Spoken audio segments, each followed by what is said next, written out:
يا أهلا يا ولاد يا حلوين. أنا جدكم حكيم، وجدت لكم النهاردة بحكاية جديدة فيها حكمة هتخلي قلوبكم منورة. يلا عودوا حواليا واسمعوا الحكاية معايا. كان في ولد اسمه آسر، ذكي جدا، بس دماغه مش بتسكت. طول الوقت يفكر، يسأل، يتخيل، لحد ما في يوم وهو في أوضته سمع صوت غريب.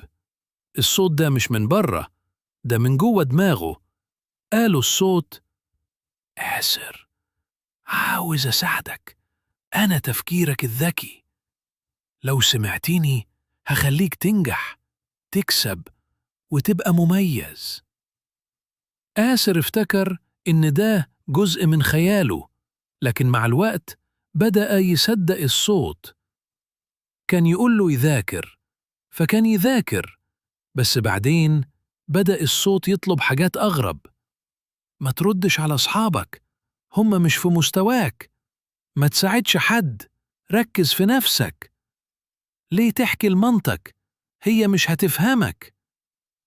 وبدأ آسر يتغير، يبعد عن الناس، يبعد عن أهله، ويبقى لوحده تماما. وفي يوم وهو قاعد في الفصل، جات له زميلته فرح وقالت له: انت ليه بقيت وحيد كده؟ قال لها: عشان في صوت بيقول لي ده الصح. فرح ابتسمت وقالت: مش كل صوت في دماغك يبقى حكيم، انت اللي تختار تسمع لمين. مش كل فكرة تبقى صح حتى لو جواك. الكلام ده دخل دماغ آسر، وساعتها لأول مرة قرر يرد على الصوت: لأ، أنا اللي اختار، مش انت.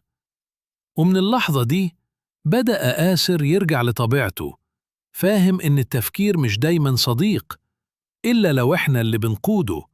عقلك مساعد مش سيد، والصوت اللي جواك اسمعه، بس ما تمشيش وراه من غير ما تفكر. وخلصت حكايتنا يا ولاد.